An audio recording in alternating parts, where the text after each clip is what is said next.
हाय, नमस्कार। मैं अश्विन मेहता बम्बई से बोल रहा हूँ। मैं आपको कुछ योग के बारे में थोड़ी जानकारी देना चाहता हूँ। और आज मैं जो चीज़ आपको बता रहा हूँ वो शायद कोई जगह पे किसी ने दिखाया होगा।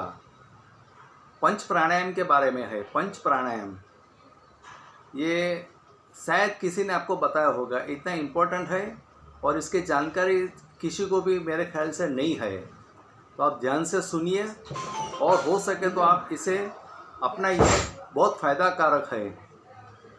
अभी ये पंच प्राणायाम का मतलब क्या है कि हमारे शरीर के भीतर 5 वायु है। प्राण, अपान, समान, उदान और व्यान। अब ये पांचों 5 वायु जो है वो अपना शरीर का पूरा संचालन करता है और अवयवों का संचालन करता है। और अपने अंदर जो तंत्र है जैसे कि रेस्पिरेटरी सिस्टम, ज्ञान तंत्र, मज्जा तंत्र, अस्थि तंत्र, प्रजनन तंत्र, पाचन तंत्र, ऐसे अनेक तंत्र है। वो हर एक तंत्र को भी ये पूरा संचालन करता है शरीर का। और ये पांचों 5 वायु जो है इनके और पेटा वायु भी है 5, जैसे कि कूर्म, कृकुल, नाग, देवदत्त और धनंजय। ये 5 उनके पेटा वायु है। जैसे कि हेड ऑफिस होती है और उसकी ब्रांचेस भी होती है। इस तरह से ये 5 पेटा वायु है। This is just for your knowledge. Okay, अभी ये 5 वायु जो है बहुत इम्पोर्टेंट है अपने शरीर के भीतर। और इनका प्रोपोर्शन सम मतलब बैलेंस होना चाहिए। कोई भी ज़्यादा नहीं या तो कम नहीं। जनरली कोई भी डिजीज़ हमारे भीतर होता है, कोई भी डिजीज़ होने दो, बीपी हो, डायबिटीज़ हो, माइग्रेन हो, डिप्रेशन हो, फ्रस्ट्रेशन हो, लीवर का प्रॉब्लम हो, किडनी का प्रॉब्लम है, स्टमक का प्रॉब्लम है, इंडाइजेशन हो, कुछ भी, साइनस है, साइटिका है, कोई भी प्रॉब्लम है, उसका मतलब हमारे भीतर जो वायु जो है वो बैलेंस नहीं है। प्राण, अपान, समान, उदान और व्यान। ठीक है, तो ये वायु जो है उसको बैलेंस करते हैं। अगर ये पंच प्राणायाम की क्रिया से बैलेंस करते हैं तो हमारे भीतर के जो भी रोग है, डिजीज़ है, ये सब धीरे धीरे निकल जाते हैं। ठीक है, तो अभी ये इसका स्थान कहाँ है वो पहले हम देखेंगे, फिर उसका कार्य कहाँ है वो भी देखेंगे, वो किस तरह से सम करना वो भी मैं आपको बतलाऊंगा। अभी जो प्राण वायु जो है वो हमारे छाती के भीतर है, जो हार्ट और फेफड़े, लंग्स, ये दोनों ऊपर उनका कंट्रोल है। ये दोनों चीज़ का संचालन करता है प्राण वायु। फिर अपान वायु जो है वो नाभि के नीचे है, नाभि के नीचे है अपान वायु। और वो कंट्रोल करता है हमारे उत्सर्ग तंत्र, प्रजनन तंत्र और काम तंत्र। तो ये भी सम होना चाहिए। ये जब सम नहीं होता है तो उधर का जो भी प्रॉब्लम है, जो भी डिजीज़ है, जैसे कि इंडाइजेशन है या बच्चे होने के लिए कुछ प्रॉब्लम होता है, तो ये जो भी या अपना शरीर के भीतर जो डस्ट है, उत्सर्ग तंत्र का कार्य है अपने भीतर के जो डस्ट है, अशुद्धि है, वो सब दूर करने की। वो 4 जगह से दूर करता है अशुद्धि भीतर की। उत्सर्ग तंत्र मल, मूत्र, पसीना और उच्छ्वास, 4 जगह से अशुद्धि दूर करती है उत्सर्ग तंत्र। तो वो भी ठीक तरीके से चलना चाहिए। तो अगर अपान वायु ठीक नहीं है तो उत्सर्ग तंत्र बराबर काम नहीं करता है। तो ये मैंने आपको बताया अपान वायु के बारे में। पहले मैंने आपको बताया प्राण वायु। अगर प्राण वायु सम नहीं है तो हमको हार्ट का प्रॉब्लम होता है। हार्ट का प्रॉब्लम होता है, लंग्स का प्रॉब्लम होता है, इम्यूनिटी पावर वहाँ भी प्रॉब्लम होती है। हमारे फेफड़े जो है वो लोही का शुद्धिकरण करता है, वहाँ भी प्रॉब्लम होता है। तो ये हुआ प्राण वायु। बाद में मैंने आपको बतलाया अपान वायु। अब मैं आपको बतलाता हूँ समान वायु। समान वायु जो है वो हमारे स्टमक में रहता है, हमारे पेट के अंदर रहता है समान वायु। जब समान वायु बराबर नहीं है, ठीक नहीं है, सम नहीं है, ज़्यादा या तो कम हो गया, तो पेट के दर्द जो है, लीवर है, किडनी है, इंडाइजेशन है, वो सब डिजीज़ होते हैं। पेट के डाइजेशन सिस्टम के अनुसंधान में जो भी डिजीज़ आता है वो सब उसकी वजह से होता है। ये समान वायु हुआ। फिर हुआ उदान वायु। उदान वायु जो है वो हमारे छाती और छाती के ऊपर के भाग में रहते हैं। छाती और छाती के ऊपर के भाग में, मतलब ऊपर के भाग क्या है, अपना पूरा ज्ञान तंत्र है। आँख, कान, नाक, जीभ और स्पर्श। तो ये जब उदान वायु बराबर नहीं होता है तो इसके बारे में जो भी डिजीज़ है वो सब अपने को होता है। जैसे कि साइनस का प्रॉब्लम है, फेफड़े में पानी भर जाना, फेफड़ा बराबर काम नहीं करना, फेफड़ा बराबर काम नहीं करना, साइनस है, माइग्रेन है, फिर डिप्रेशन है, फ्रस्ट्रेशन है, हताशा, निराशा, उदासीनता, निगेटिविटी, नकारात्मकता, फालतू विचार, बिना कारण का दूसरों का विचार जो आते हैं, ये सब उदान वायु जब बराबर नहीं होते हैं तो उसकी वजह से ये सब डिजीज़ होता है। आँख में प्रॉब्लम होता है, झम्मर होती है, आँख में नंबर बढ़ता है, मोतिया आता है, कैटरेक्ट होता है, कान की तकलीफ़ होती है, ओल्ड एज में सुनाई कम देता है, स्वाद का प्रॉब्लम होता है, कुछ भी खाओ स्वाद नहीं आता है, स्मेल का प्रॉब्लम होता है। तो ये क्यों होता है? हमारे जो उदान वायु जो है छाती के ऊपर के भाग में वो जब सम नहीं है तभी ये होता है। और लास्ट में आया व्यान वायु।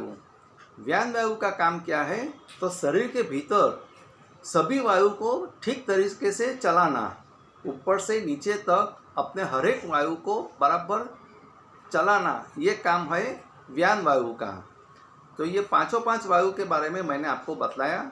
फिर से मैं आपको कहता हूँ, प्राण वायु छाती में है, अपान वायु नाभि के नीचे के भाग में है, समान वायु पेट में रहता है, फिर उदान वायु वो छाती के ऊपर के भाग में है, और लास्ट में है व्यान वायु जो शरीर के भीतर हर एक वायु को बराबर तरीके से चलाता है। तो ये हुआ पंच प्राणायाम, पांच वायु, उनका स्थान मैंने बताया, उसका कार्य भी बताया, और वो जब सम नहीं होता है तो कौन सा डिजीज़ होता है वो भी मैंने आपको बताया। ये हुआ थ्योरेटिकल, समझ मैंने आपको दी। अभी ये कैसे करना ये भी इम्पोर्टेंट है, क्योंकि जानकारी कितनी भी हो लेकिन अगर अपने को प्रोसीजर कैसा है, ये किस तरह से करना, वो अगर नहीं मालूम है तो जान के कुछ मतलब नहीं है। कितनी भी जानकारी हो लेकिन जब वो प्रैक्टिकली हम अगर नहीं करते हैं तो वो मीनिंगलेस है। ठीक है, तो अभी मैं आपको ये किस तरह से करना, बैलेंस किस तरह से करना, सम किस तरीके से करना, वो मैं अभी आपको बतलाता हूँ।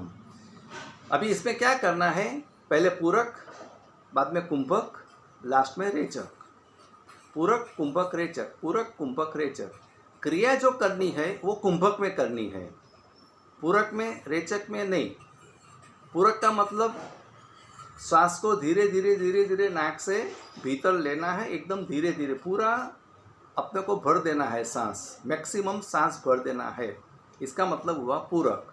इनहेल या तो ब्रीद इन कहते हैं इंग्लिश में। रेचक का मतलब है सांस को धीरे धीरे धीरे धीरे नाक से, नॉस्ट्रिल से बाहर निकालना। जिस तरह से लिया नॉस्ट्रिल से उसी तरह से धीरे धीरे बाहर निकालना, उसको कहते हैं रेचक। कुंभक का मतलब है सांस को रोकना। बहुत इम्पोर्टेंट चीज़ है कुंभक, बहुत इम्पोर्टेंट। किस तरह से रोकना? राइट हैंड की लास्ट 2 फिंगर्स और थंब, इसको बाहर निकालना है। राइट हैंड की लास्ट 2 फिंगर्स और थंब को बाहर निकालना है, और लास्ट 2 फिंगर्स जो है वो लेफ्ट नॉस्ट्रिल पे रखना है, और थंब जो है वो राइट नॉस्ट्रिल पे रख के बराबर फिट बंद कर देना है, इस तरह से।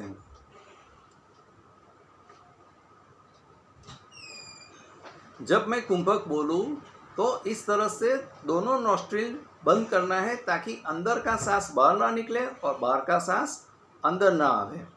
बहुत इम्पोर्टेंट कुंभक है प्राणायाम। योग के अंदर कुंभक का बहुत इम्पोर्टेंस है।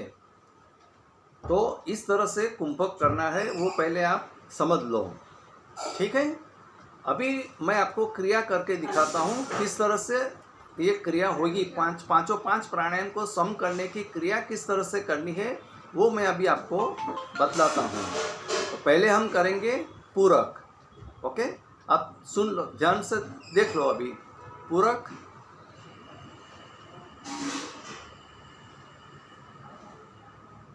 कुंभक में क्रिया करनी है। छाती जो है उसको संकोचना है, इस तरह से छाती को संकोचना। रेचक,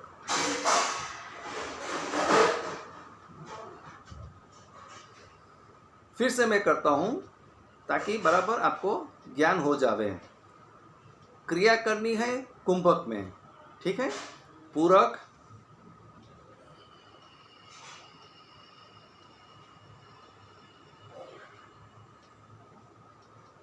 कुंभक, छाती को संकोचना इस तरीके से।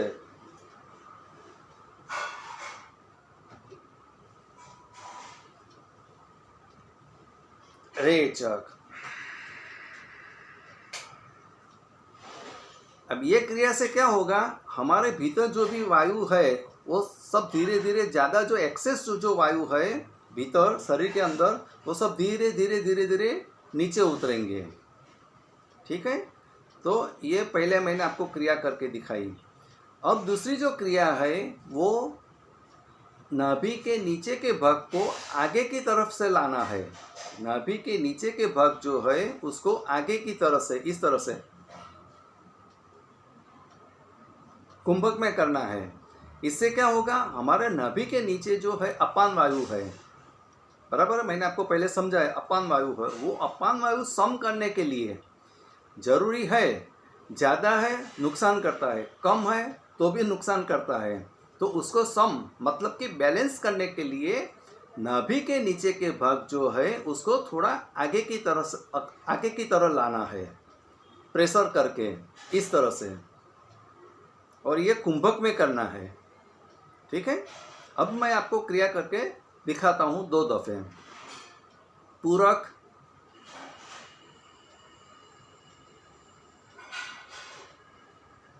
कुंभक,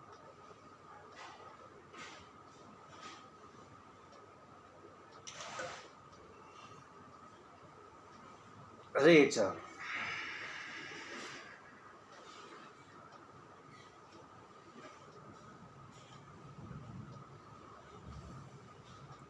अब दूसरी दफे मैं करके बताता हूँ। पूरक,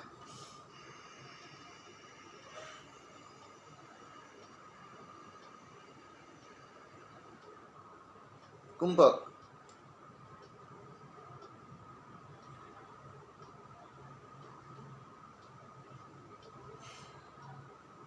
रेचक।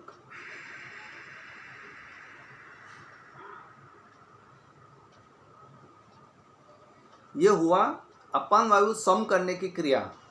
नाभि के नीचे के भाग में जो अपान वायु है उसको सम करने की ये मैंने आपको क्रिया बताई। प्राण वायु अब हम करेंगे तीसरा, जिसमें क्या होगा, अपने स्टमक के अंदर जो समान वायु है उसको ठीक करना है। समान वायु वो स्टमक के अंदर है, पेट के अंदर है, समान वायु, उसको ठीक करने की क्रिया अब मैं आपको बताता हूँ। पूरक करेंगे, कुंभक में पेट को आगे पीछे ऊपर नीचे हिलाने का है, गोल गोल हिलाने का है पेट को, आगे पीछे, रिवर्स, क्लॉकवाइज, एंटी क्लॉकवाइज मैं आपको करके दिखाता हूँ। पहले कुंभक में ये क्रिया करनी है, पहले आप देख लो मैं किस तरह से पेट को हिलाता हूँ।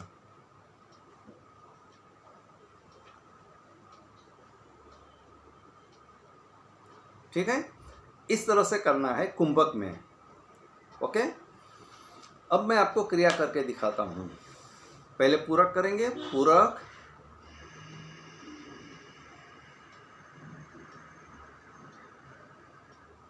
कुंभक,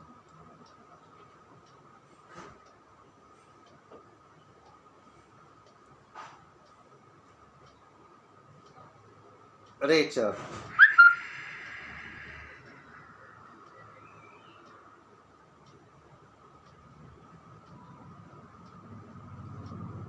ये मैंने एक दफ़े आपको करके दिखाया, अब दूसरी दफ़े भी करके दिखाता हूँ ताकि आपको बराबर मालूम पड़ जाए कि किस तरह से ये करना है क्रिया सिर्फ कुंभक में करनी है, वो ध्यान में रखना। पूरक,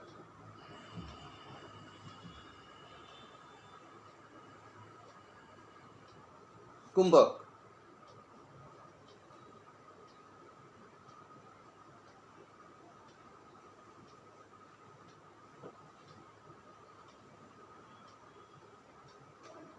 रेचक,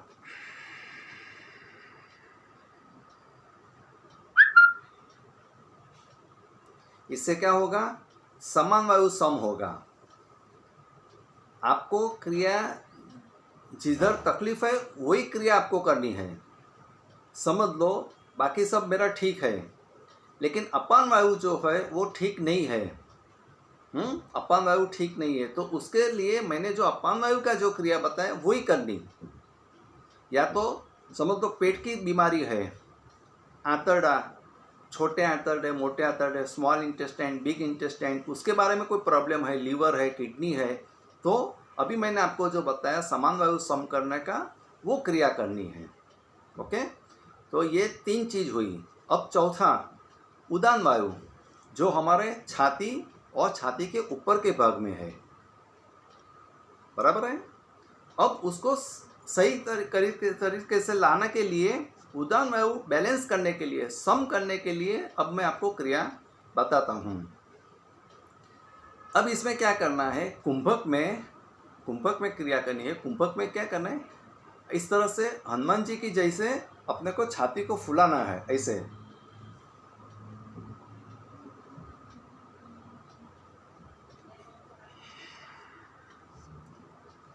कुंभक में करना है। ये तो मैंने सिर्फ आपको बतलाया।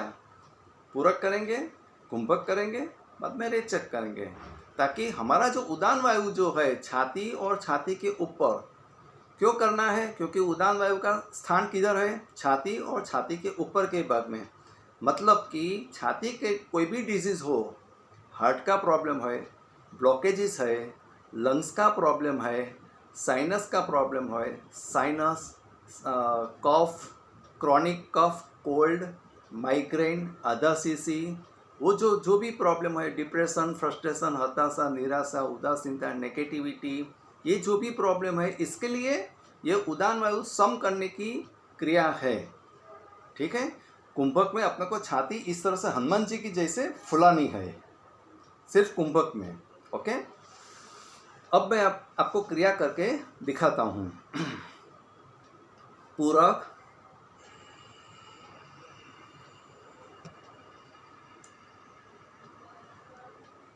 कुंभक,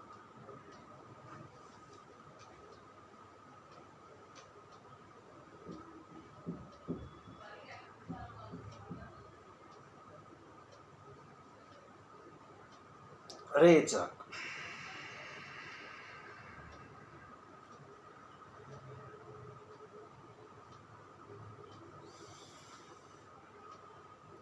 फिर से एक दफ़े मैं आपको करके दिखाता हूँ।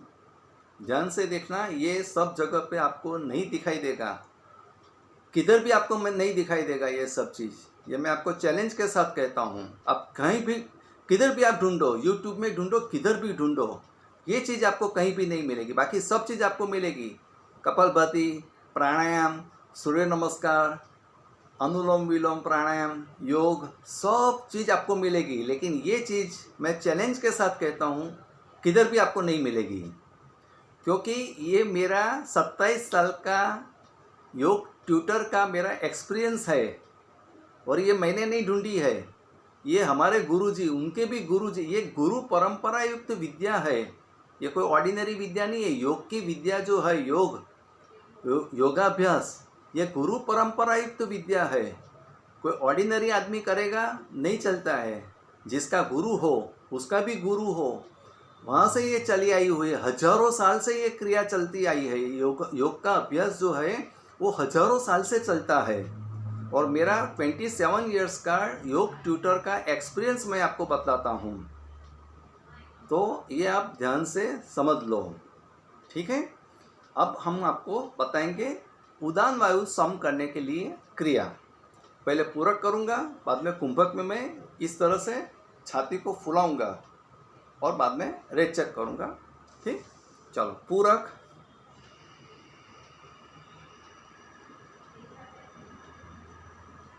कुंभक,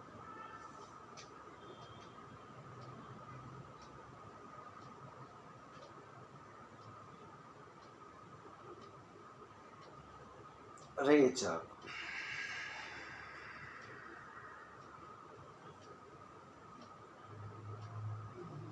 फिर से एक दफे बताता हूं, पूरक,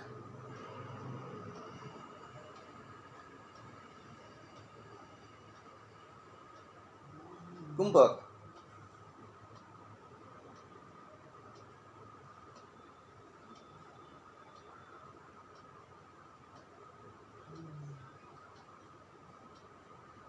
रेचक।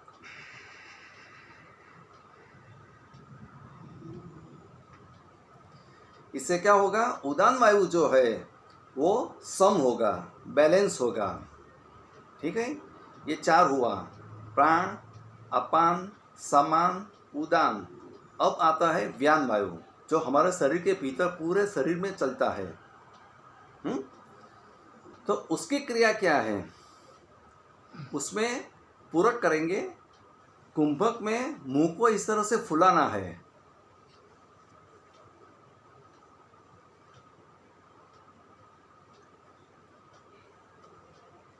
समझ गए, मुंह को फुलाना है। उससे क्या होगा, हमारी जो इंद्रियां है वो एकदम सतेज हो जाएगी। हमारे कान में थोड़ा आवाज़ भी आएगा, ऐसा लगेगा कान कुछ एकदम साफ हो रहा है। वो आप ऑब्जर्व करना।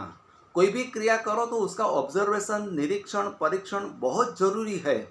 तो अपने को मालूम पड़ता है क्रिया ठीक हुई, नहीं हुई, फ़ायदा हुआ, नहीं हुआ, गलती हुई, कुछ भी होता हो तो ये क्रिया करने के बाद 1 मिनट विराम लेना है, ऑब्जर्व करना है। ओके, अब मैं आपको क्रिया करके दिखाता हूँ। पूरक,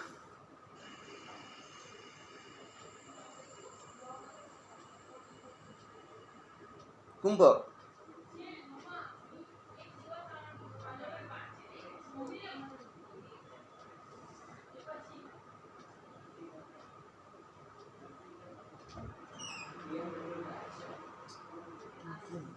रेचक।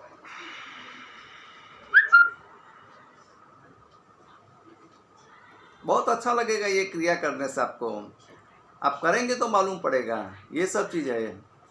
फिर से मैं एक दफ़े करके बताता हूँ आपको, ध्यान से देख लो ये सब चीज़। पूरक,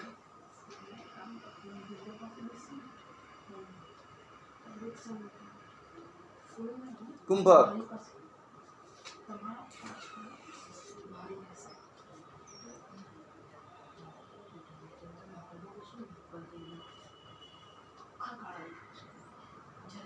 रेचक।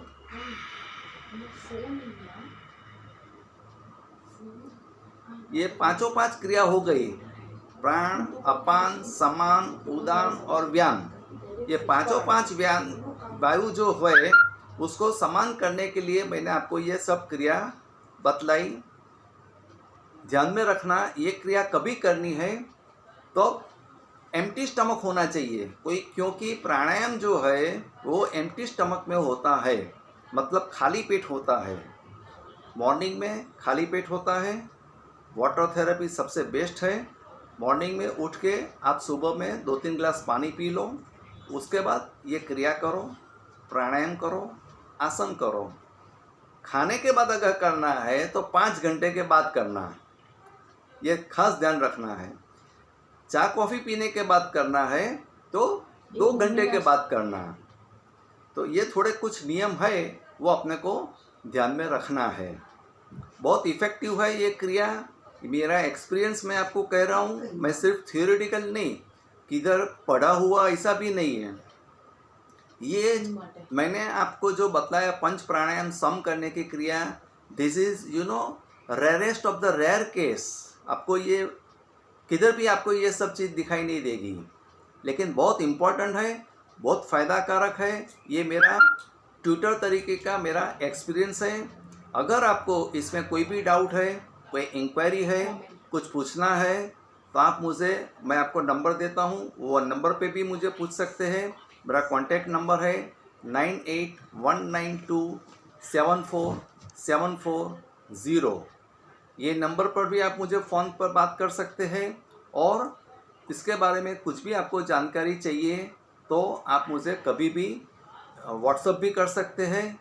और आपको ये मेरा वीडियो यूट्यूब पे जो मैंने रखा है वो आपको अगर अच्छा लगा हो तो आप लाइक करें, शेयर करें, सब्सक्राइब करें। बहुत फ़ायदाकारक चीज़ है।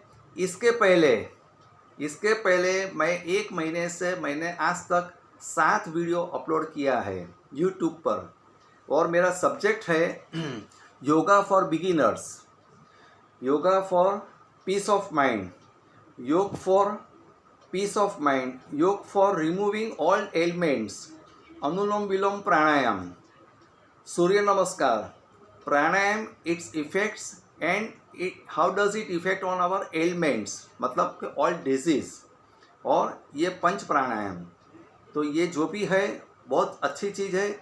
आज का जो मैंने ये वीडियो अपलोड किया है बहुत इम्पोर्टेंट है, ध्यान से करो, सुनो, समझो। आपको जितना फ़ायदा होगा उतना मुझे गुड विशेस मिलेगा, मुझे अच्छा लगेगा, क्योंकि आपका फ़ायदा मेरा फ़ायदा है। आपको जो भी फ़ायदा होगा उससे ज़्यादा इफ़ेक्ट मुझे होगी। और ये एक स्पिरिचुअल विद्या है, आध्यात्मिक विद्या है। इसकी ये योग प्राणायाम, उसकी इफ़ेक्ट अपने शरीर, मन, बुद्धि, चेतना, अपने शरीर के भीतर जो चेतना है, प्राण शक्ति है, सोल है, आत्मा है, इसके ऊपर पड़ती है। और सबसे ज़्यादा ऐसा कहा जाता है कि आदमी का स्वभाव, नेचर जो है वो मरने के टाइम पे ही जाता है, उसके पहले नहीं जाता है। तो ये प्राणायाम, योग, आसन करने से अपना नेचर भी धीरे धीरे धीरे धीरे चेंज होता है, और अपने में सद्गुण आते हैं, जैसे कि प्रेम, करुणा, लागणी, दया, माया, ममता, ये सब सद्गुण आते हैं। और अपने भीतर के जो दुर्गुण है, काम, क्रोध, लोभ, ईर्षा, राग, द्वेष, जेलसी, नेगेटिविटी, नकारात्मकता, डिप्रेशन, फ्रस्ट्रेशन, आदि, व्याधि, उपाधि, ये सब डिजीज़, शारीरिक, मानसिक, सब डिजीज़ धीरे धीरे धीरे धीरे दूर होते जाते हैं। तो ये आप ज़रूर अपनाइए, करिए। आपका खूब खूब आभार, धन्यवाद।